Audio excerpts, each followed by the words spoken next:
This is the Score Podcast. This week on the Score Podcast, Buy Now, Pay Later or BNPL loans, a breakthrough for consumers seeking a convenient way of buying goods and services, or the next debt trap. I'm Jeff Richardson, host of the Score Podcast. According to data from industry stalwart Credit Karma, 34% of consumers with BNPL loans have fallen behind on one or more of their payments. 72% of those who fell behind said they believe their credit score declined as a result of it. So what are these loans, and are they safe for consumers?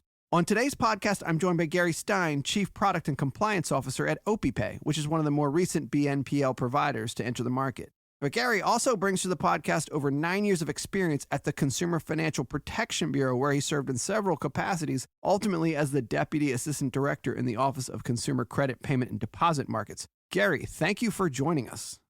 Thanks for having me.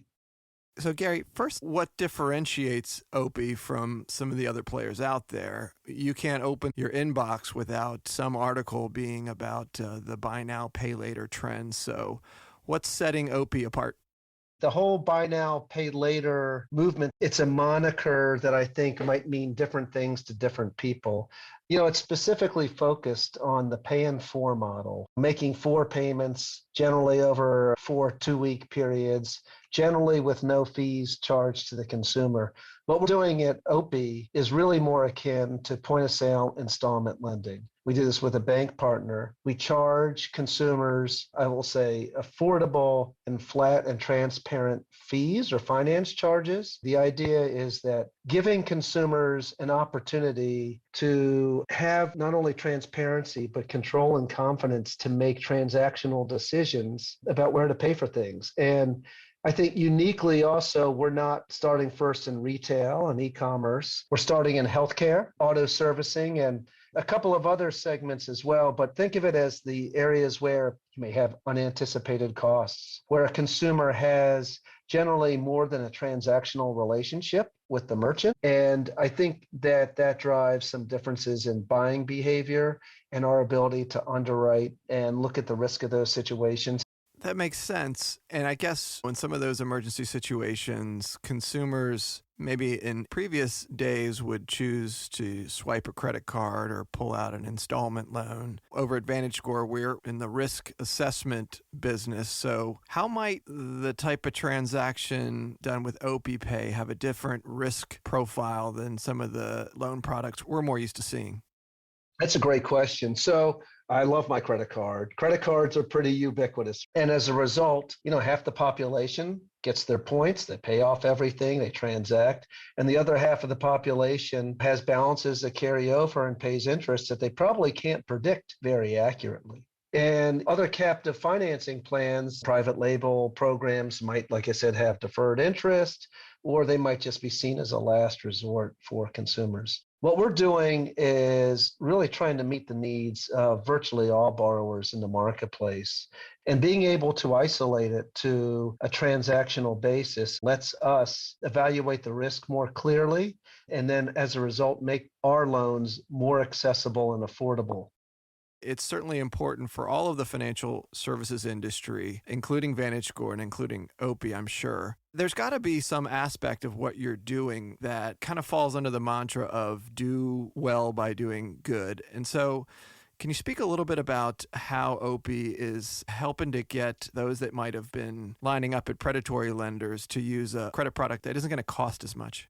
I think it all starts with risk evaluation of the consumer. And again, we do use our Vantage scores to do that, but you can either de-risk onto the consumer and say, we don't know what you're going to do here. And as a result, we're going to have a lot of crash and burns. And so we're going to charge everybody a high rate. Or we can take upon the responsibility of giving them something where we know the creditworthiness of the consumer. We know where it's going to be used. We're giving them terms upfront that aren't going to change. Over time, we will continue to add to the data resources we use to underwrite and have insights. And as a result of that, we feel like we're giving the consumer a much better chance to win. We feel it's our responsibility to put the consumer in a product they can succeed with right away. And if they do that, then this should be a win-win-win for us, the consumer, and our merchant partners.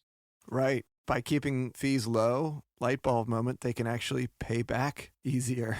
So let's talk, though, about the credit reporting aspect of all of this. I'm sure you saw all the national credit reporting agencies have all made recent announcements about buy now, pay later loans. So what are your thoughts around this, and how do you think more reporting of this type of information from consumers by OPI and others can help provide companies like VantageScore and others a more holistic view of a consumer's obligation and credit risk? And what aspects of even the reporting might actually be beneficial for consumers?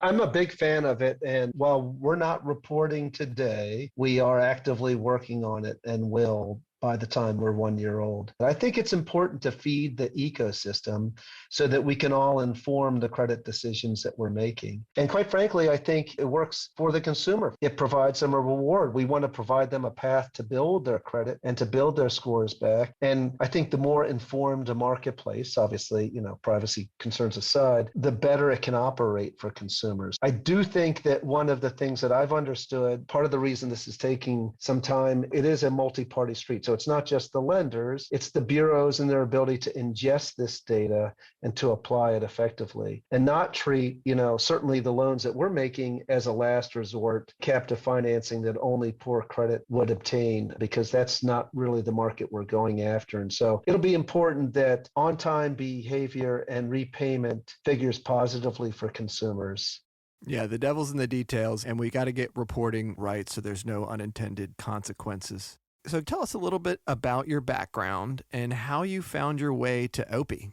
So I've been working in financial services for about 30 plus years or so. Around 2011, part early midlife crisis, part financial crisis. It felt like time to do something else. And lo and behold, there was a brand new regulatory agency forming in my backyard. Around the way, I was working with the Federal Reserve on their real-time payments initiative and came to meet Brian Schneiderman, who's our CEO. And at the time, he was the global payments leader for Deloitte. And then towards the end of 2020, he said, listen, I've got this client, OpenPay. They're a buy now, pay later company based out of Australia, moving to the US. And so I left my position at the Bureau and joined about 13 months ago. Over that time period, we've launched, we've built out a team, we've created really established partnerships with major bank partners and others, and we've put in infrastructure for risk, marketing, product development, kind of all through an Americanization process. It's been exciting and exhausting, but it's great to be back on the practitioner side, and it's great to be working in a market where I think we can do real good. That's awesome. I don't know how many people can say they've been on the ground floor of a prudential regulator and a leading fintech, so that's really cool. Hey, Gary, this was great. Thank you so much for your time, and let's have you back in a couple of months and get caught up on OPI. Sounds great. Thanks for having me.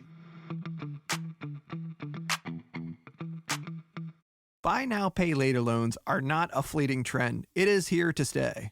According to research from McKinsey, point-of-sale financing, including BNPL loans, more than doubled between 2006 and 2020 to over $100 billion. So undoubtedly, BNPL loans are rising in popularity. So here's what you need to know. For consumers, the guidance remains the same. Pay BNPL loans on time and reduce balances, and as a result, your score should either remain in good standing or perhaps even improve. For lenders, these loans will increasingly show up in credit reports, which is good because it provides a more holistic picture of a consumer's credit profile.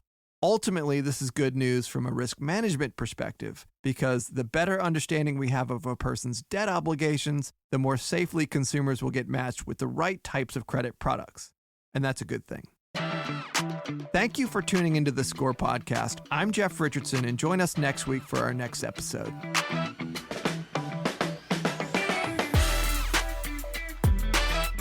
The views and opinions expressed in this episode do not necessarily reflect the official policy or position of VantageScore Solutions. Visit VantageScore.com to learn more.